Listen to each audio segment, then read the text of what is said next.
And it drives me nuts when whiskey is in sherry butts.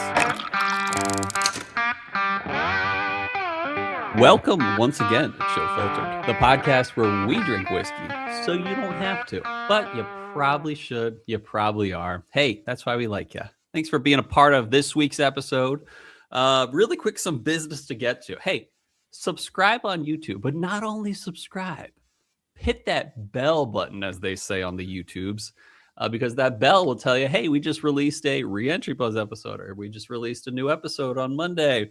I do it. Why not you? That's the business for this week. I am entry buzzing on something cool. I want to give a shout out to one of our listeners, viewers. This shout out belongs to Miles Ferguson, who got me this bottle of Laphroaig Lore many years ago. And Laphroaig Lore is a sherry finished Islay, which is what we're drinking today.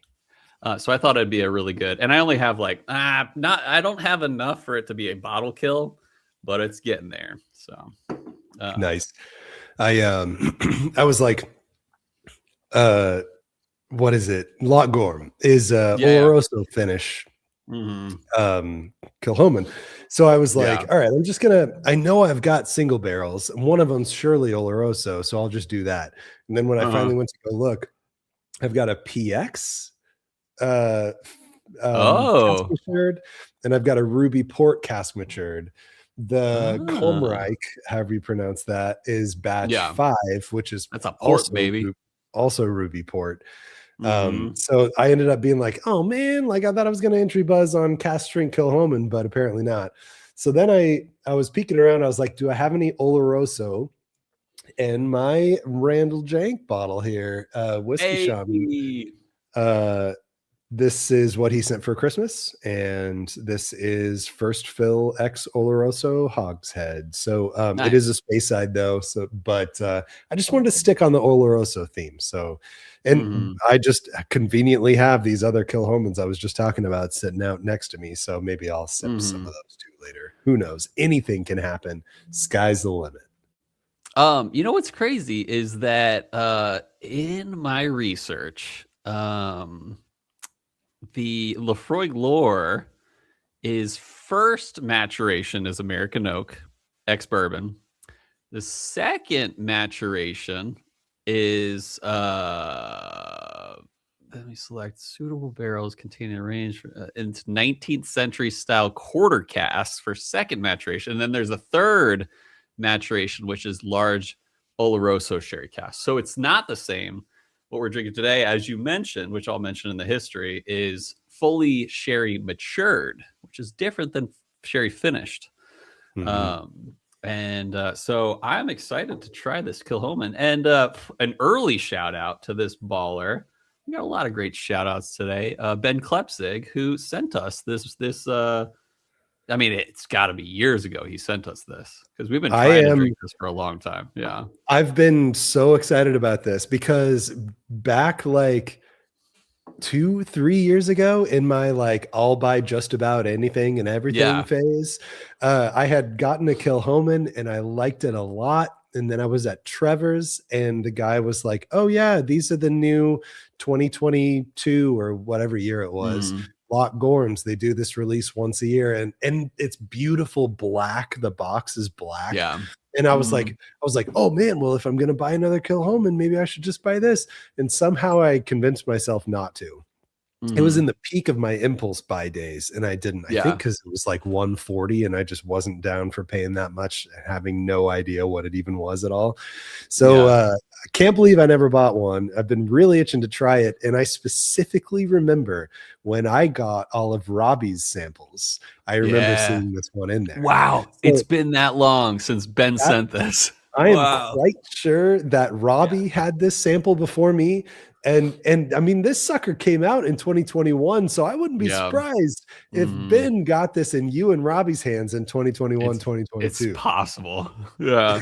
So shout out to the baller that he is, waiting on us. We don't drink our samples, at least the ones that are in our pool, outside of this and the Reentry Buzz. So if you sent us something a while ago, there's a good chance it can still come up. I mean, there's a Nah, I mean, technically we're getting more. The math is hazy, but we definitely have it in our pool at the very least. Keep the faith. Keep the faith. Yeah, We'll keep the dig it faith out. that it'll show up on at least a reentry buzz. And here's the thing: is like when people reach out to us and say, "Hey, I got this bottle. You guys want to have it?" We will never. The only reason we would turn it down, like flat turn it down, is we've already drank it in it. True. But the other, we won't, if you want it in the pool, like we might not do an episode on it, but if you want it in the pool, you can put it in the pool as long as we haven't done it already. And so that's the rule. Like, and people have done that. Shout out to Cody Clark, who does that a lot. He says, "You guys want this?" And we're like, "We wouldn't mind it for the pool." He's like, "Done." And people like Ben, like there's a lot of people that do that, and we are grateful for that. So, but we have, I mean, dude, probably closing on 250 these days of our pool samples. Yeah. So, and I have a smattering that I need to get to you. Hopefully this weekend. This weekend I can get my act together and get you some stuff. So I have sent out half of the couriered drink-alongs. Cool. The other half will go out this weekend. But here's the problem. You know how sometimes when we have that month where we gotta ship courier everything out, we sometimes do 2 the next month. I'm gonna say it right now. We're gonna do 2 next month because I have my exam on February 3rd, and I need to kind of like prioritize my mind for that. That being said, most people will get their samples on the Patreon. For those who don't know, patreon.com/chillfiltered, you can get on the $10 tier or higher, and you are involved in our drink-alongs.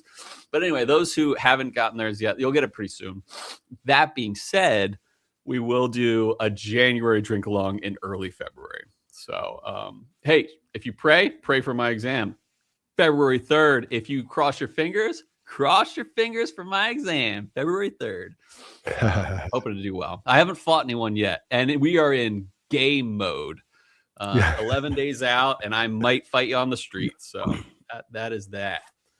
I am embarrassed that 23 days of January have gone by, and I haven't even thought about January drink along. It has been such a jam-packed month, man. I actually, and it feels like we just did one because of the holidays and everything.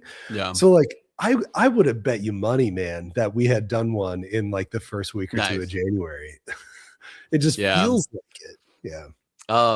I got about 5 things I got to send you. I got the Whiskey Shaman bottle I got a sample of that. I got the Glen Grant 16 I recently got.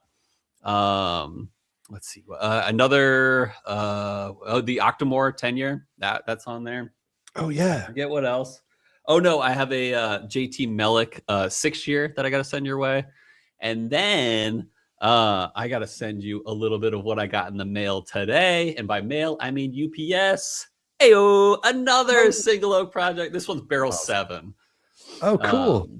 Yeah. So, and then I got 116 or 115 coming in a few weeks. And I'm excited about that one because I've already had that one. So I thought this would be the perfect time to fit it right.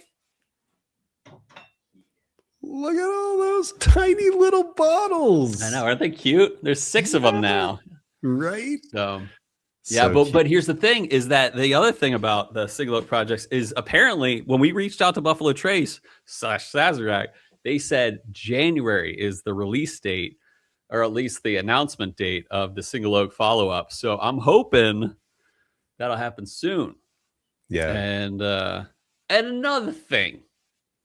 Another fun whiskey. It's been like 2 weeks since we recorded, even though it hasn't. It was early in the week we recorded last time. Later in the week we're recording this time.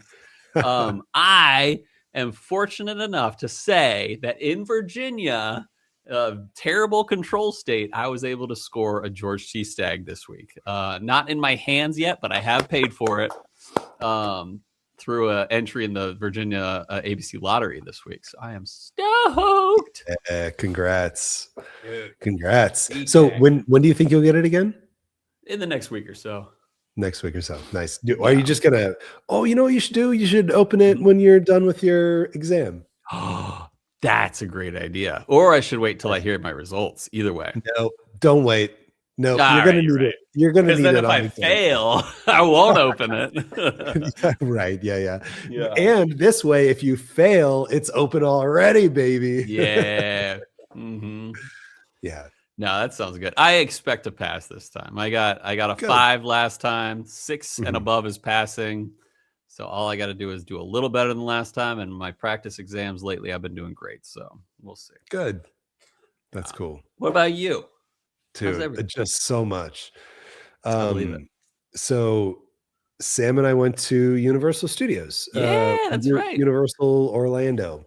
And it was great. Like we had a great itinerary to hit all the things we wanted to hit. And the lines get crazy long at the new park, the Epic Universe Park. Yeah. But we were at a on-site hotel, so we got into the park an hour early. So we had this hour where we were able to like maximize time and ride the crazy rides before everybody got there. And it was perfect because we went on a Wednesday, Thursday, Friday. So we went to the big new park on a Wednesday in the hour early thing. So we were able to do like all of the major rides before the park opened, basically. Nice. So we got to knock out stuff really quickly that way. And then we were able to just have a chill rest of the day, just doing whatever we want to do. And then Thursday was the day that we went back up to the original 2 parks, the Universal Studios and Universal Islands of Adventure. And we paid for the like VIP Express Unlimited pass so that we could go through the fast lanes all day, every day on every ride that we wanted to do. The Express Unlimited is only not available for like 1 or 2 things, and they were things we didn't even want to do anyway. So like everything was just like express lane. We didn't have to wait for more than maybe 20 minutes for any given ride, and that was it. The standby line for that ride was like 90 minutes. We would get through in 20 no problem. So like that was worth its weight in gold, because it's just like it gives you the ability to actually do everything. It's like borderline mandatory, unless look you down on the peasants. I know. No, I'm kidding. Many jokes like that ensue. Oh, I believe it. Yeah. But yeah, it's like we were only planning on really hitting those 2 parks in one day. So it was borderline mandatory in order to do all the things we wanted to do in 2 parks in one day. But like, if you're going to be there for like 5 days, you've got plenty of time to wait in line. So it's no big deal. So anyway, on our 3rd day, we went back and we hit the Epic Park one more time. I think we even went back to Universal one more time too. The original parks, and we just mopped up all the last minute things, just like, what do we want to do one more time before we leave? So we just did that, and then we felt like we'd done everything we wanted to do, and like it worked out super well. No flight delays, no any delays. All the logistics worked out really well. So it was a nice trip. So on your other days, besides that first 1 or 2 days, did you also have the paid skip the line pass? Okay, it was just that. No, just the one day when we were trying to do 2 parks in one day, because the Epic Universe, the new park deal, they did not have an Express Unlimited. They only had a one-time Express, so that you could only ride every ride once. And once during it, like for the fast lane, you could only do the fast lane once for every ride. And that package, because the park is the new hot one, that package, the one-time deal, was more expensive than the Express Unlimited for the other 2 parks. So it was like more expensive and one-time use only. And like, I am so glad that we did not do that too, because we really didn't love the big main attractions at the Epic Universe. There's a Super Mario area, and there's like a Donkey Kong ride that is one of the biggest lines that like everybody's excited to ride this ride. Not great. It was like it was the shtick with this roller coaster is it makes you look like you're on a track, but there's actually like an arm that connects you to a sub track so that they can have like the track you're on suddenly just like break and you have to do like a hop to get to I what like it looks that. like is the other track. But it wasn't that great. The track that you're on is like lifting you up over to the other track that it looks like you're on. Yeah. So like that was a fun shtick like in theory, but when you're on the ride, it was like not exciting. It was I'm sure it wasn't too fast either if you're gonna pull a move like that. No, it really wasn't. And then the Harry Potter one, the new Harry Potter area. You'd love it actually. It's like you're in Paris. They did like a Paris theme, like downtown area.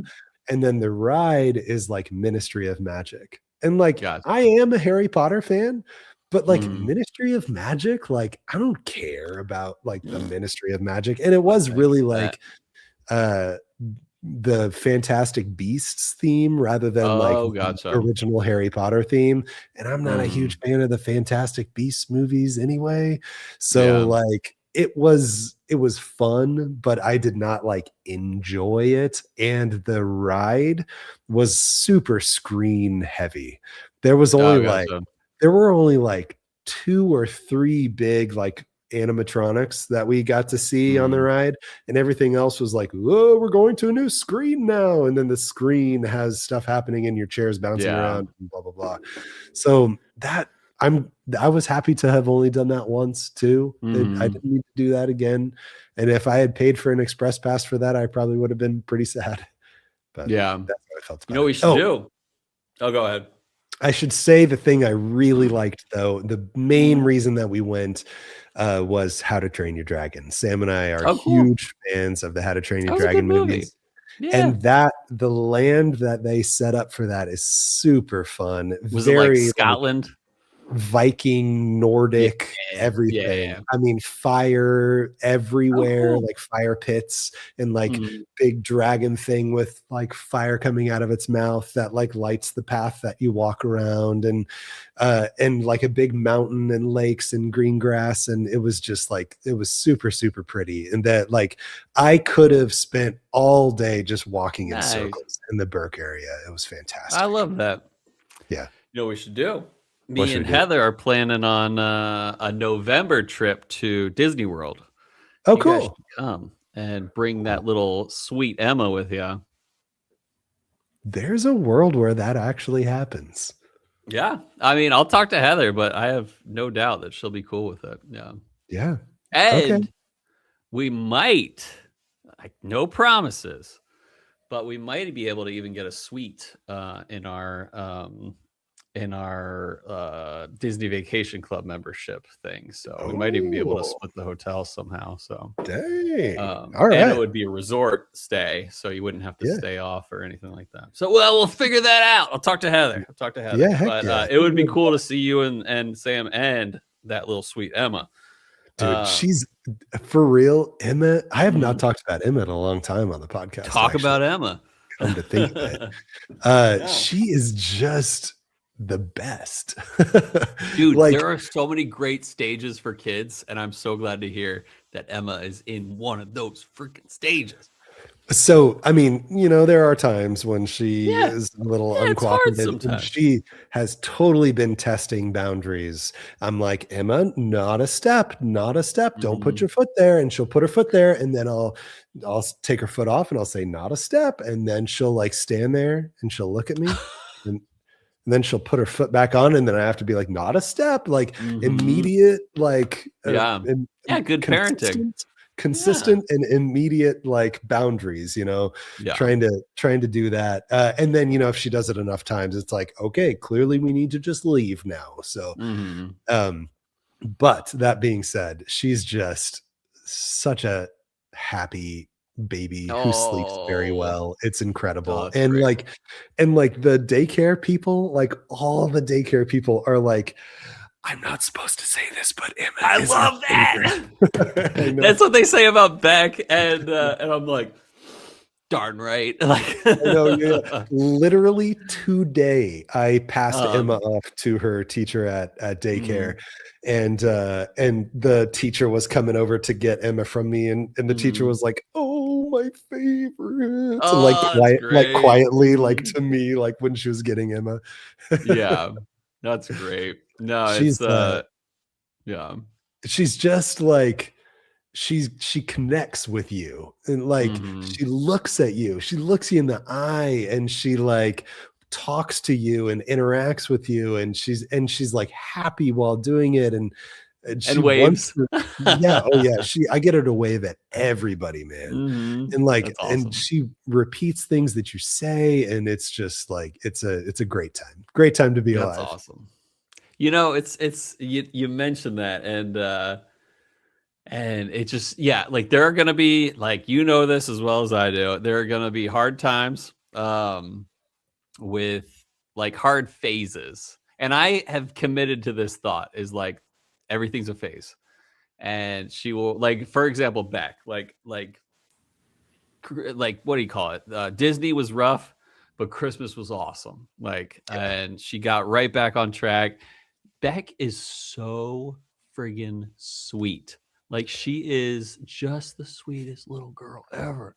And like we we'll check on her before we go to bed, and she's already asleep, and we'll just like gush over her. Me and my wife will be like, "Oh, right. she's the best," and like just like hug her, and she's like, "Nah," like sleeping. But we'll be like, "Oh, I love you so much," and like she's asleep. But she's just so sweet. She's a great girl. Her teacher loves her. I mean, who wouldn't? She's freaking Beck. And it reminds me of one of the phrases we use a lot in our household. Um, and I'll look at her and I'll be like, "Look at us, Beck. Who's better than us?" And I'll do that with Gray too. And for the record, I have a second daughter, and she's amazing too. But she's figuring things out, and I love her. I love her just as much as I love Beck. And she is actually very sweet, and she's got a lot of great personality traits. Like, for example, she's really good at sharing, and that's really special for a 2.5-year-old, that she's really good at Good, yeah. sharing. She's a Mhm. sweet girl. But Beck stands out a little bit more in that sweetness. And I look at Beck and I'm like, "Oh, my baby." And I do the same for Gray. Yeah, yeah, Um, but you know what I mean? Like, right now, for Beck's in a perfect mode. Like, she is just the perfect little child. You know what? And yeah. Give me one thing about Beck that's like, but she does this. Give me She one. Okay, I'll say it, and she'll listen to this one day. She gibberishes too much. She like will like blah, blah, like she'll be like shabadoo. No, but she'll She watches too like many Adam Sandler movies. hoo-hoo, yeah. No, but she like does a lot of gibberish, and I'm like, I wish when you spoke you actually like communicated. But she just does a lot of gibberish a lot. But she doesn't only do gibberish. She's very, very proficient communicator. But sometimes I'm like, oh, I wish she would just like, and it's not often, it's not all the time, but I'm like, I wish she would like sing songs that were like words instead of gibberish. But that's one of the only things that I'm like, but it's not that big a deal. It's really not that big a deal. Yeah, But yeah. true. Mhm. Yeah. So anyway, we're going long. Yeah. Anything else before we bring it to the history segment? No, I'm good. All right, let's bring it to the history segment.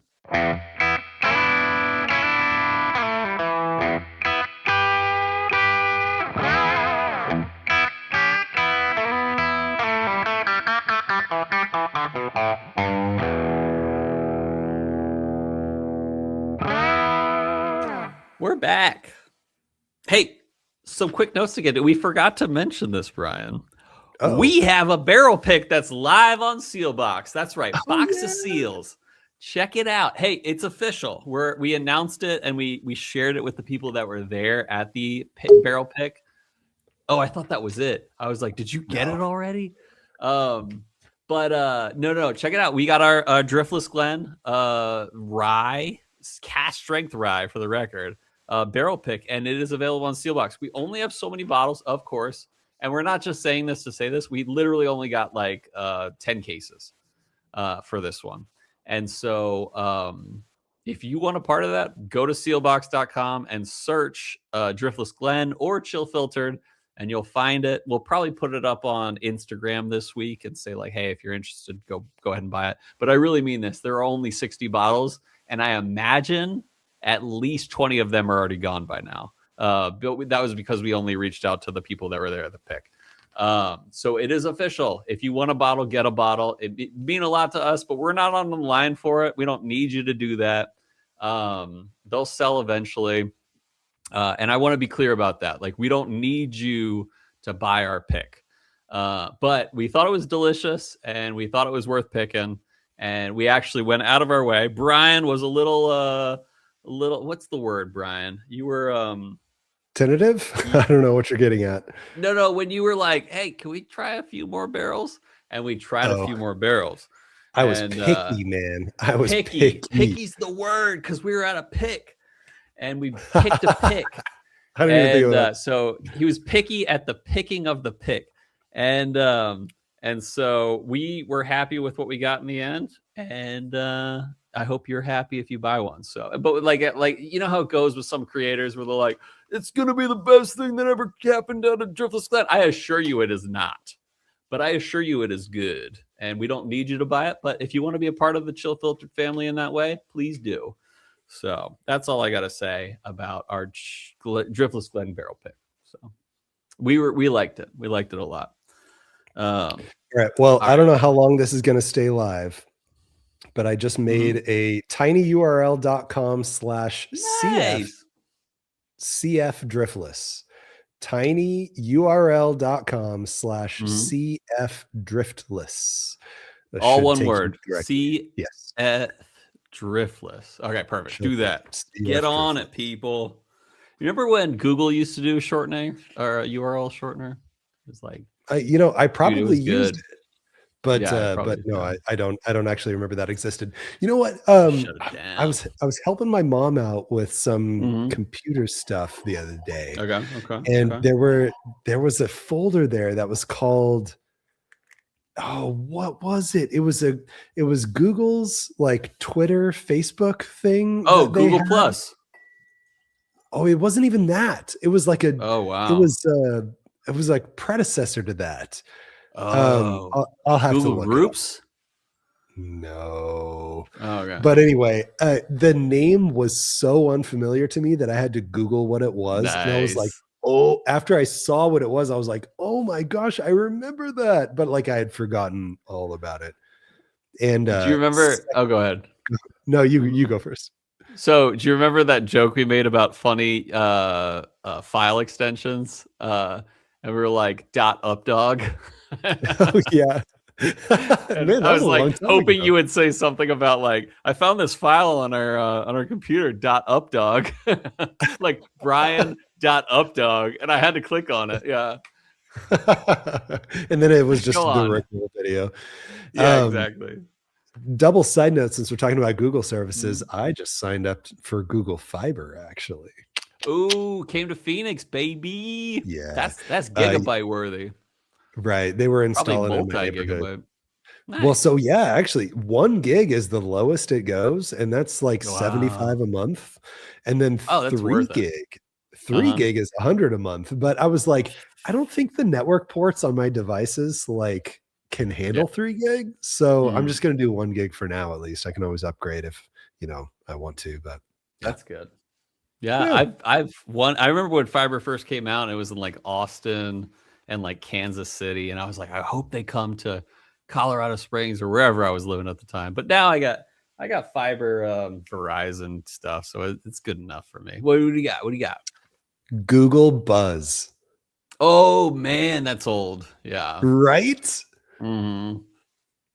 That's funny. Yeah. Google Buzz. Man, 2010 to 2011. Wow. And your mom was on it. She was like, what's up with politics these days? Hashtag YOLO 2012 or hashtag YOLO 2011. Yeah. Yes, that's my mom right there. Yep. That's totally your mom. Yeah. All right. Let's get into the history. We're drinking Kilchoman, and that's spelled like Kilchoman or Kilchoman if you're interesting. But it's Kilchoman, and it's Loch Gorm, 2021 variety. Thank you again to Ben Klepsig. This is actually not our first episode featuring Kilchoman, one of Isla's newest distilleries. It's actually our second, but it's been a while. Episode 224. We featured Kilchoman Seneg, and that was almost 3.5 years ago. And it doesn't feel like that long ago, but it definitely was the Robbie era. And I could have sworn we featured another one since then, but apparently not. So today we're actually, I was really excited about today's history. I looked up some stuff on Islay Scotches and sherry, and I want to go through this. So anyway, when people picture Islay whiskey, they usually imagine something very specific: heavy peat, sea spray, iodine, and most often ex-bourbon barrels. That profile is so dominant today that it's easy to forget Islay wasn't always that way, and that sherry casks once played a much bigger role than we tend to remember, especially in Islay. In the late 19th century and 20th centuries, distilleries didn't really choose casks for flavor the way they do now. That they used to just go with whatever was available. Like if they got a cask of something, they'd get it. Sherry casks were very common across Scotland because sherry was widely imported to the UK, and empty casks were very plentiful in Europe. Islay distilleries were no exception. Peated spirit often went into whatever wood was on hand, including European oak sherry butts. Drive me nuts. That changed after World War I. Global shipping patterns shifted. Sherry cask became scarcer and more expensive, and Scotch industry began standardizing around ex-bourbon barrels from the United States. For Islay in particular, bourbon casks made sense. They amplified smoke, coastal character, and dryness. Over time, that became the Islay identity that most people know today. And one thing I found out, I did the research today. I was like, when did bourbon require new charred oak containers? Do you know when that was? I would have guessed after Prohibition. Yes, but not too far after that, and it wasn't yet into the 60s where a lot of that bourbon legal law went into effect. This was July of 1938. Okay. When bourbon was required to involve new charred oak containers. And that was like a big thing of the timber industry, which was struggling at the time post or like during / post Depression. And so they were like, hey, we got to have something that uses new wood and wood that someone can work on. So they're like, well, we'll make that a thing. We'll make it that you can't reuse you can't reuse oak for bourbon. And so with that in mind, there was a lot of extra used bourbon casks because you didn't want to reuse them. And so that they were sent over to Scotland as well around the World War II. So anyway, sherry matured Islay didn't disappear entirely, but it became the exception rather than the rule. When it did appear, it often divided drinkers. Some felt sherry clashed with the peat, muting the smoke or making the whiskey too heavy and dense. Others loved the contrast, the sweetness and fruit wrapped around the smoke and ash. It became a love it or hate it situation. Kilchoman's approach with Loch Gorm is very intentional in that context. It isn't sherry cask slapped onto young peated whiskey. Kilchoman waited until they had sufficiently mature stock and consistent access to quality sherry butts before committing to an annual release. Loch Gorm is fully matured in sherry casks, not finished. And the difference is you don't start in one barrel and move to the next. You keep it in the sherry butts the whole time, allowing the peat and oak to integrate rather than compete. The result is a style that feels almost old-fashioned in the best way. Peat that's still unmistakably Islay, but layered with dark fruit, spice, and richness instead of sharp edges. It's not trying to overpower you with smoke, and it's not trying to be a sherry bomb either. It lives in the tension between those two worlds. So Loch Gorm isn't just a different cask choice. It's Kilchoman revisiting a chapter of Islay's history and largely fell out of fashion, and proving that when handled with patience and restraint, peat and sherry don't fight each other. They tell a much deeper story together. So we're drinking Kilchoman Loch Gorm 2021. As I mentioned, this is sherry matured, specifically Oloroso sherry matured, not sherry finished. And it drives me nuts when whiskey is in sherry butts. And yeah, so anyways, it's a single malt Scotch from Islay, and it's peated, of course. But to be clear, not all Islas are peated, and not all peaty Scotches are Islay. Minimum 9 years. That's the minimum here. 50 For Loch Gorm per million.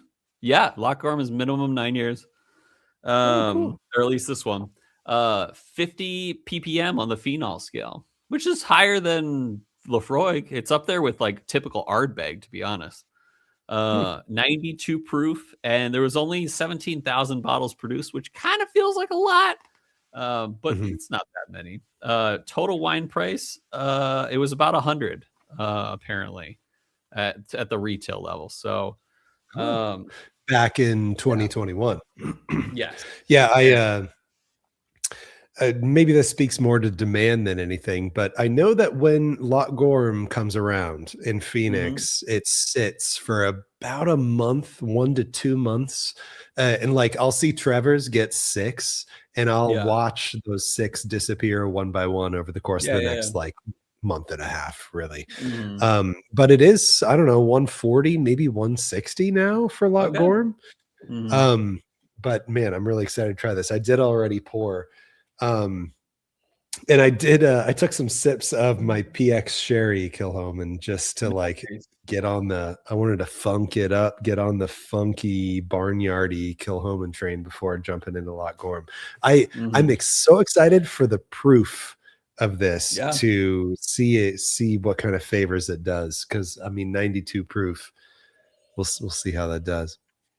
While you sniff, I'm getting definitely notes of grapes, which makes sense, I guess. But the peat's there for sure. But it's almost like you're eating grapes by the campfire. Yeah, I might have. Maybe I trashed my palate because I was drinking cask strength peated Scotch here, but. But this, like, I'm not sure I'm getting any peat on the nose. Oh, really? Which, like, ask me again on another day when this is my first pour of the day, and maybe I'll speak entirely differently. But like, I do get some very faint of that barnyard funky Kilchoman that I love so much. But I get a lot of crisp, like green grape. Not like it's I'm not gonna say that it's like a Glen Grant, like column still kind of thing. Yeah. But like there is a clear, light colored fruity thing going on the nose that I really, really like. The palate is strong. Have you ever had this? Have you ever had a Loch Gorm before? No. I'm very excited to. I'm gonna do it right now. The palate blew my mind. Like in terms, like the nose is somewhat subtle on peat and fruit, but the palate was strong on the peat and strong on the bite. To me, wow. So I took a sip, and it was nice and soft. Everything about it was soft. All the different parts were soft. The red fruit was soft. The peat was soft. And so I was just waiting to like say, I was waiting to say, oh, it's probably because I was drinking cask strength whatever earlier. But then like as I was sitting there waiting, the peat like started to ramp up. And then I was like, oh dang, like would I have even pegged this under 100 proof on a reentry buzz because of the peat intensity? Exactly. Not because of ethanol intensity, but like I feel like I could have gotten spoofed by all this peat smoky heaviness to like trick me into thinking this is a higher proof than it really is. There's a lot of substance here. Yeah. And that it's funny. I mentioned the word bite, but it's only 92 proof. And that bite is very much peat related. But if you like let it fade and like after you let the peat ride you up to the top, it's got a great finish. I'm loving the finish. It's it's got a little linger smoke. And it's not like sometimes when I drink Ardbeg, I get like pear notes when it comes to fruitiness. I wouldn't call this pear. I would definitely call this like plums, raisins a little bit, but this is nowhere near the raisins you're going to get off like a Glendronach. This is just lingering smoky raisins and more so plums for me. Yeah. The light fruit I was talking about earlier on the nose definitely manifests itself on the palate. And what I mean is like apples and green grapes. I feel like there's an appley green grape here that balances out the red fruits as well, the plums. Because I totally get the plummy purple. It's like a watery, you know, how plums are like watery, you know? And that balance is there with the grapey appley that I'm also getting. But I think my one critique about this is that I wish those fruit notes or just anything else, even like a buttery or a honey, I wish there was some other flavors whose intensity matched where the peat goes, because it's so great up front, and then the peat takes off to like impress you, but nothing else takes off with the peat. So it ends up being like, if you don't love peat, the pour suddenly turns into something that you might not like very much anymore. Great point. But if you do love peat, then you get all the flashy ramp up of peat anyway. I'm pretty excited about water though. I feel like if water tones the peat down and all the other flavors stay there, I might really like it. One note I'm going to say is that this is not what I expected from a sherry matured Islay Scotch at 9 years. Any Islay Scotch at 9 years, I feel like would have tamed down the peat, but sherry maturing it the whole way should have tamed down that peat. I'm not saying this is like Ardbeg Supernova. But I am saying this really caught me off guard in the peat level that it does have. Yeah. And talking about sherry, like I get that for, materials reasons, the shift to bourbon, I get it. But clearly there's something to it because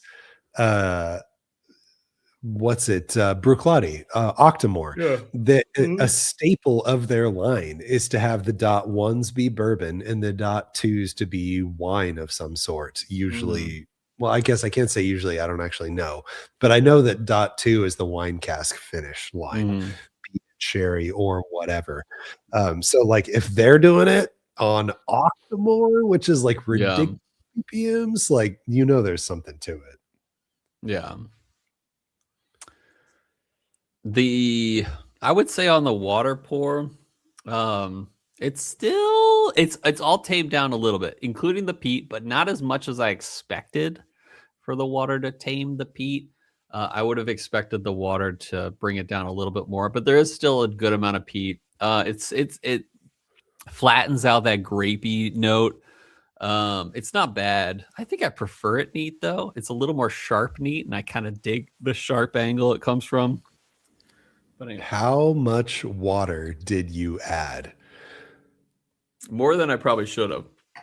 Oh, really? Yeah, I added a few more drops than I normally do.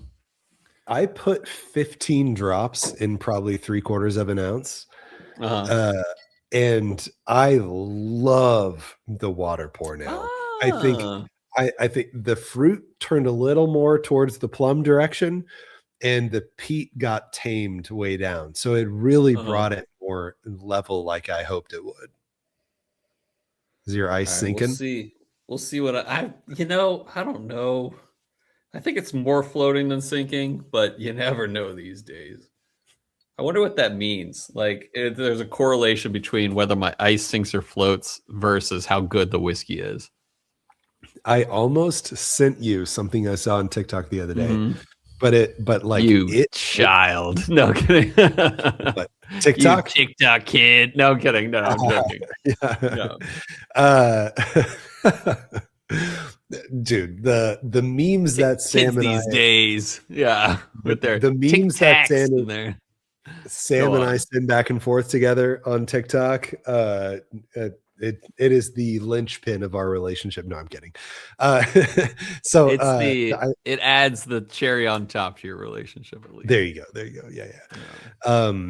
I saw this video and somebody it was an advertisement, which is why I didn't want to interact with it because it was an ad. But somebody was like making some sort of powdered drink mix thing, and they like put ice cubes in their glass and then filled it with water, and all the ice stayed at the bottom, and then they like poured the stuff in and they were doing stuff and all the ice stayed at the bottom, and I almost sent it to you like, look, what is this devil flim flam? Wait, was it like intentional? Like, was that part of the commercial that the not at all. Not at all. It was just a vibe. I should have read the comments to see if anybody else was chiming in like, why isn't your ice floating? We should start an app related or like base a spin-off of TikTok called Flim Flam. Flim Flam absolutely sounds like it should be the predecessor to Vine. Yeah, like the ridiculousness that was on Vine, that like people would flock to Flim Flam to post their 5-second hilariously cut videos. Yeah, we'll make it 7.5 seconds to give them better than or Vine originally. Yeah, there you go. You did ice, right? I did. I like it. Smells sugary. Smells. That's a good word. Like there's fresh grains and there's a nice amount of sugar here too. Sugary, fresh grains. Yeah, it's definitely a white sugar on the palate. I'm glad you said that because that's a good note. It does have a nice sweetness, especially to the ice pour. No, dude. Well, okay, it's not bad, but with ice, this reminds me of a like 2-year young malt distilled in Iceland. Like this is like it suddenly tastes like a really young distillery's cheap product with ice. That's a good point. I definitely don't prefer it with the ice, but I still think the sweet note brings out a lot. I am normally I go back to the neat pour now. I'm actually adding water to this neat pour because I liked the water so much.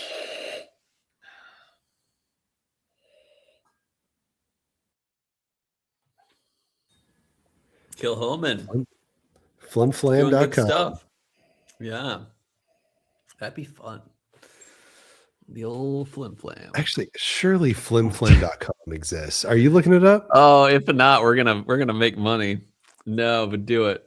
And be careful not to find anything crazy. Oh, I'm good with finding crazy things, believe me. But flimflam.com is registered. Okay. But may still be available. I'm sure they mean if the price is right. Yeah, exactly. That's like me snagging the YouTube channel Girl Dads. One day someone's gonna pay me good, or we're just gonna do that channel. Either way. Yeah. There you go. Yeah. Yeah. One of the two. Let me put together a score. Yeah. Let's do both rating scales.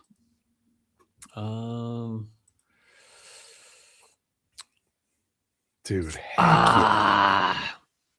If I buy a bottle of Loch Gorm, which I might now, now that I've had it and I know that it's this close to what I love, I might drink it with water every time. Every time. Nice.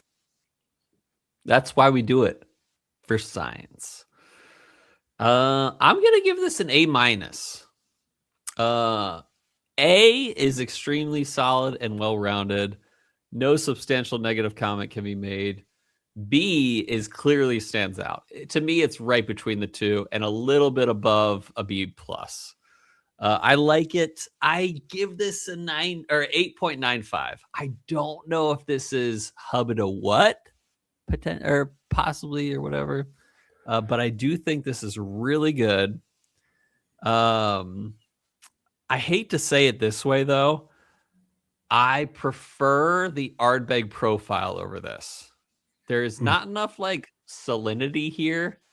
I love a good salty Islay, and there's a lot of good characteristics to this. But if I were to compare it to pretty much not everything, but pretty much anything Ardbeg, I'd choose Ardbeg over this though. Yeah, it is. Go ahead. Yeah. Actually, how much sherry finish does Ardbeg do? Let me think about that. Not much at all, to my recollection. They're mostly ex-bourbon, but I'm gonna look that up while you talk. Yeah, because like when I think about it, like I feel like never once in my entire life have I ever heard anyone say, "Oh, it's a sherry finished Ardbeg." But anyway, I think that this, I see where you're coming from with the Ardbeg, because it like Ardbeg has much more of a buttery, thick presence than this does.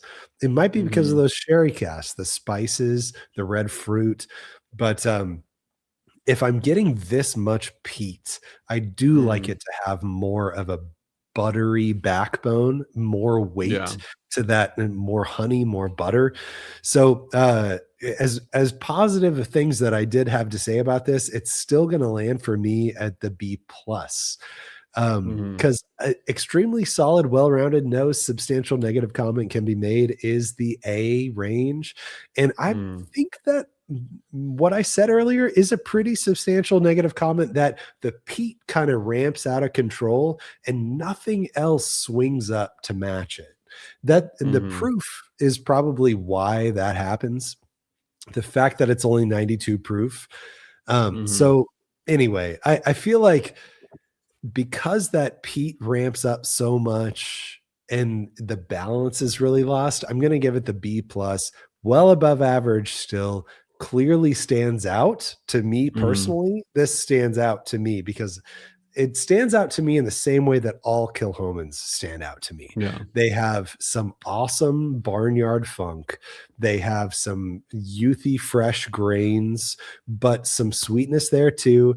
This one had some great red fruit, and it had an impressive palate for being 92 proof. So that stands out to me. I'll give it the B+. I like that.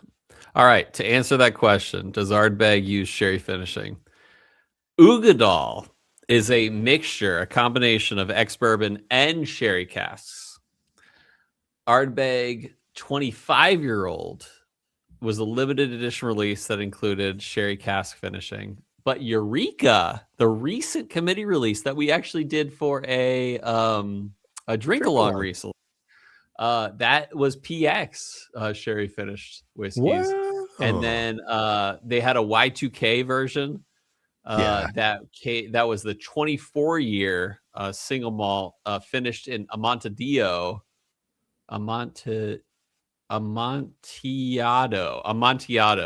sherry casks. Is that Spanish wine? Is that orange? Amontillado? I'll find out in a moment. I know, I'm Googling it too, furiously.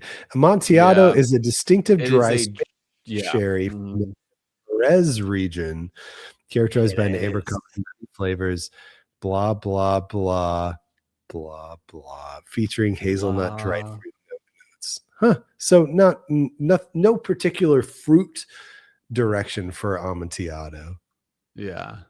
Apparently Sagamore did a Amontillado sherry finished rye. Yeah, they did. Yeah.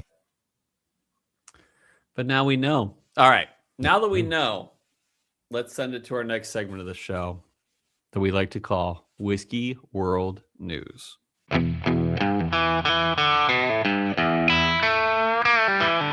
All right, everybody, welcome back. This is Whiskey World News. Today, I am reading you a hilarious article from Dexerto.com.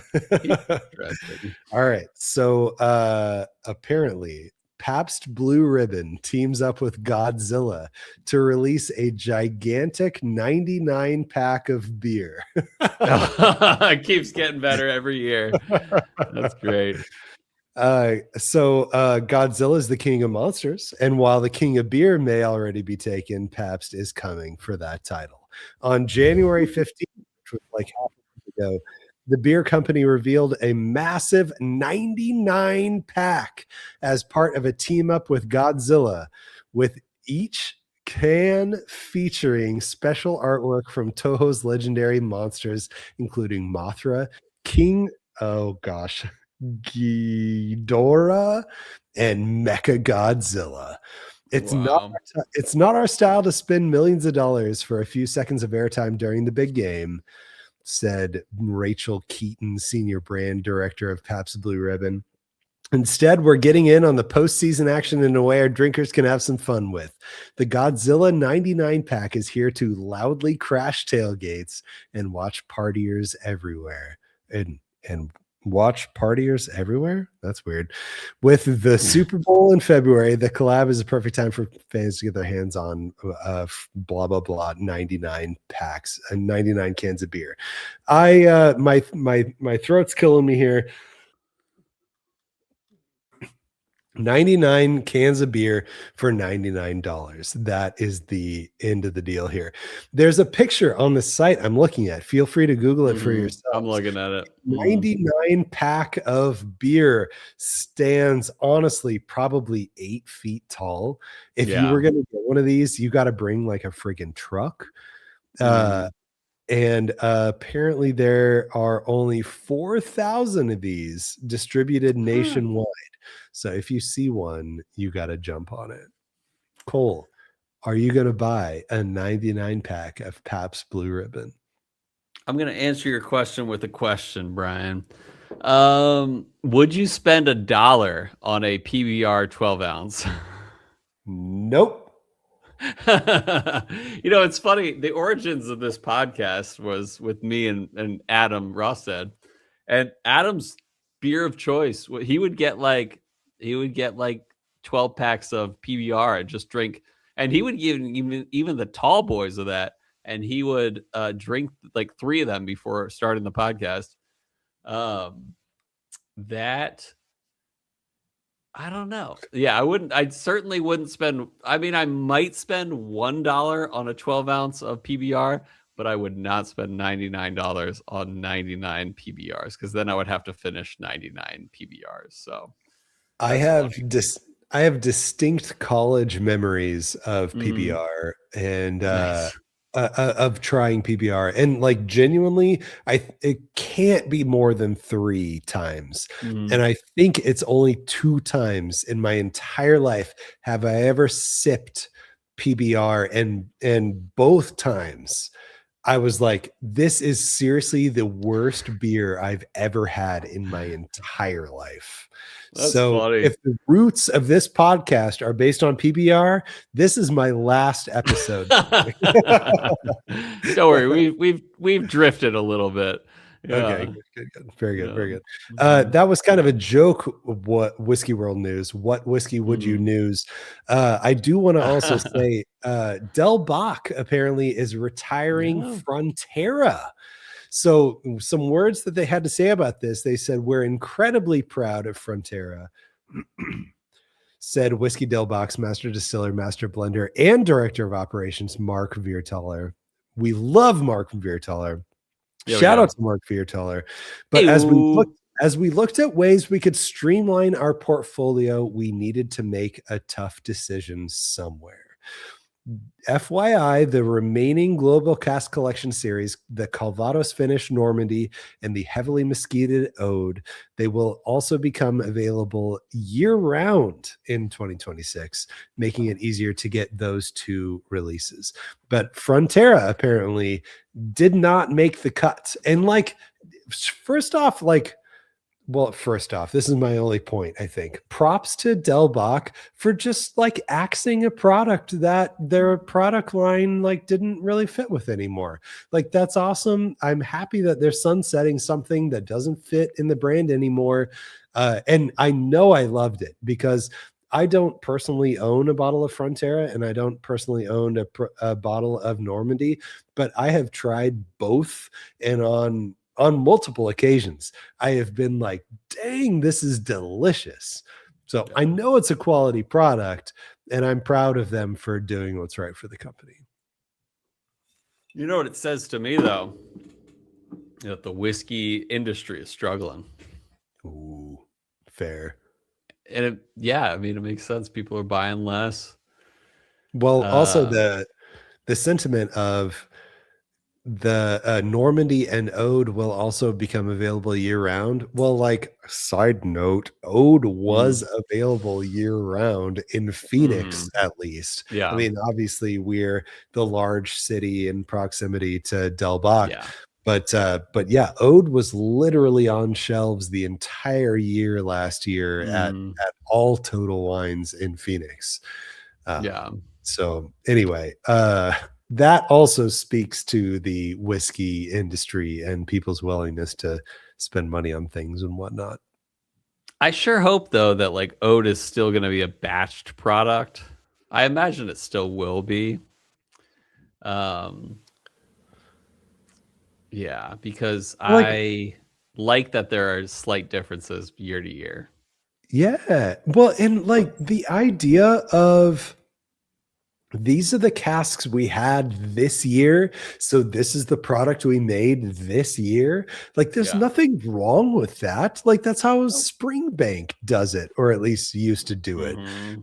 So I think it's super fun too. It's 2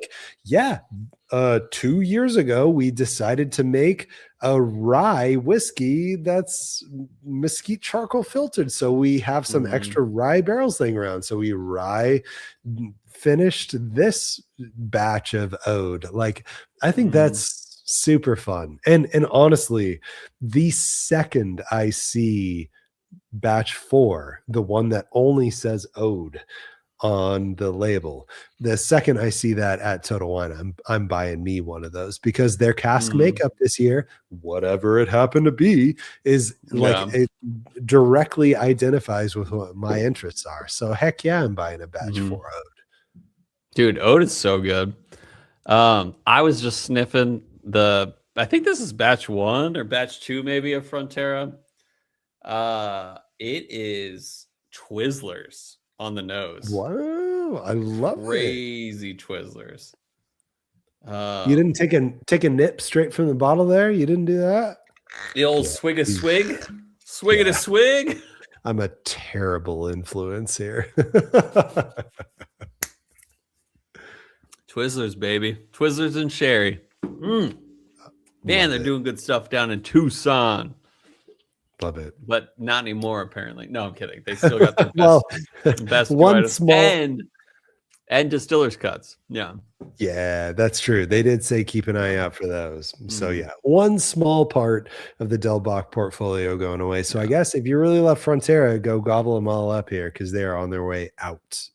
Yeah, for the record, they're the sherry finished unpeated classic malt that they do. So all right. Do we have a what would you choose this week? We do. The final results are just pouring in here, but there's only, I don't know, maybe an hour left for people to vote. So this is pretty final here. The question that we asked you was, would you rather go to a Disney park or a Universal park? And the people have spoken. Yeah. Universal ended up winning. Yeah. 58% to Disney's 42%. Mm. So I asked you thoughts on theme parks in general, though. Theme parks in general. So we got Chad Riker here. Chad Riker says, "Nope, Ew. I would rather go to Whiskey Row." Totally fair. I am asking a whiskey fan base about their thoughts on Disney theme parks. So off topic whiskey here says it's good, but if you have kids, it's good if you have kids, but Randall Randall doesn't like coasters. We got Kilted 518 Miles Ferguson saying off season is the only time to go. Totally agree. Madtown marketer Ben Klepsik, who was just at the same Universal Park I was at like a week before I was there. He said, fun for the immersion, but I'm kind of over most rides. Cool to see it. Cool to see my kids love it. But Halloween Horror Nights at Universal rocks. Definitely. Nice. I'm going to need to try that because Sam and I and Curtis and Katie have done Halloween at Disney before, but we have not done it at Universal. So that sounds super fun. And lastly, we got Cody Clark here saying the concept stresses me out for when going for the kids. I do totally get that too. That's why I too understand. Yeah. Yeah, that's true. Actually, yeah, you're not helping Cody out at all with your stories. Nope. Yep. All right. What's this week's question? This week's question, both of us will be aligned on because the question is dry January. We asked this question last year, and I'm curious, turnout this year. I'm curious what people have to say this year. Did you do dry January this year? And when this comes out, and actually when the Instagram poll gets put up, it'll be like 2 days or 3 days till the end of the month. So are you almost there? Do you almost make it dry January? Curious if it means anything to you to put in the effort to have a dry month. Yeah. And for the record, we fully support those who are interested in dry January. I've done it before. It's great. Currently, the reason I don't do it is because I believe I have enough boundaries during each week to not worry about any issues, but I do believe a cleanse is very healthy and would recommend it to anyone. So, it's funny, while we were, or just the other day when I thought of this, I was like, well, actually, I haven't had a pour of whiskey in like 2 weeks. Because when we were at Universal, I didn't have any whiskey at all. I didn't get any whiskey pours from any bars or anything.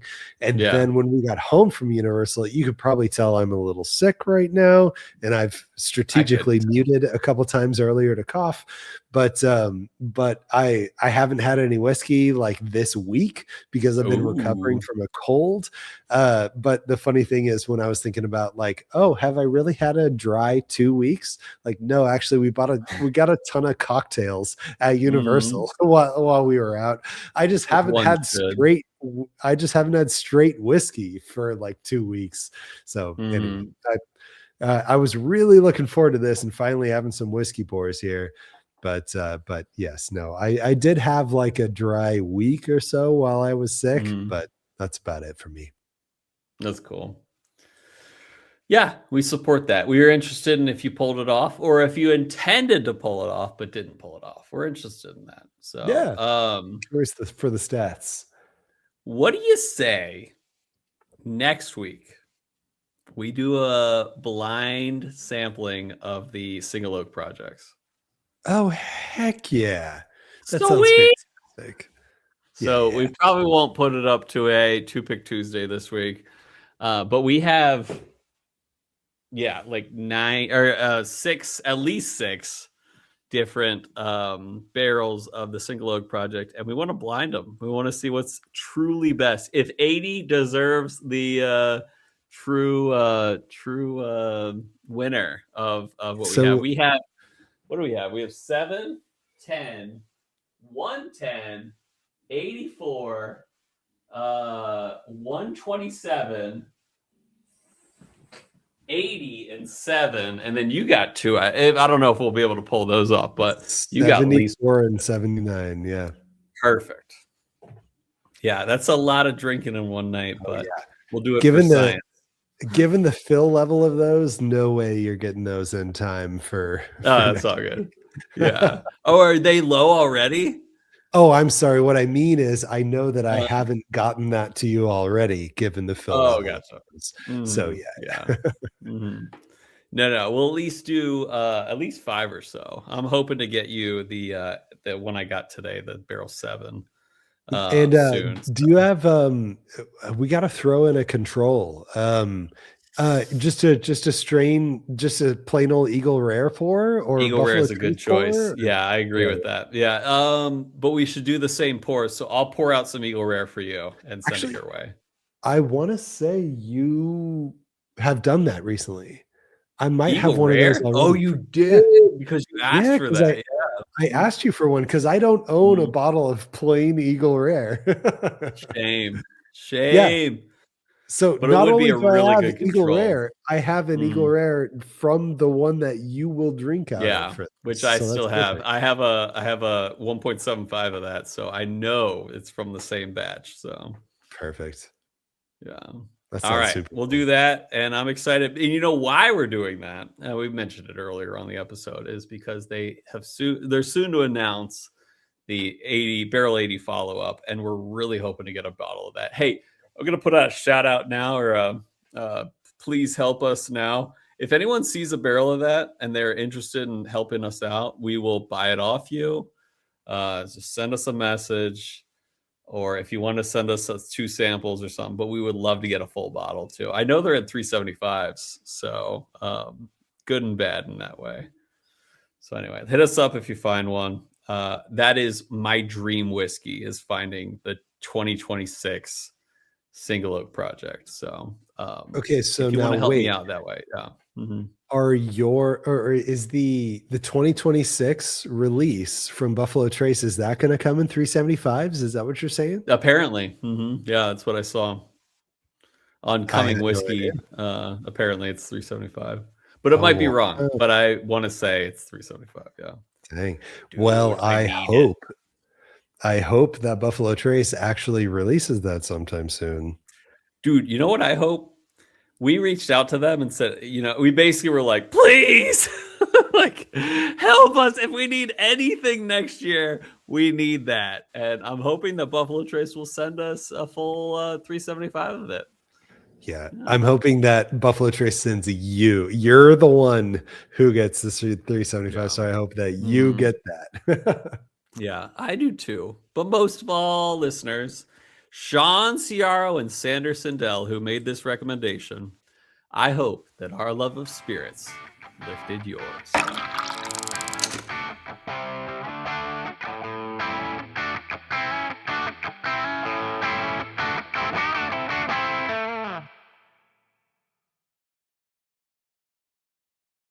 Who's better than us?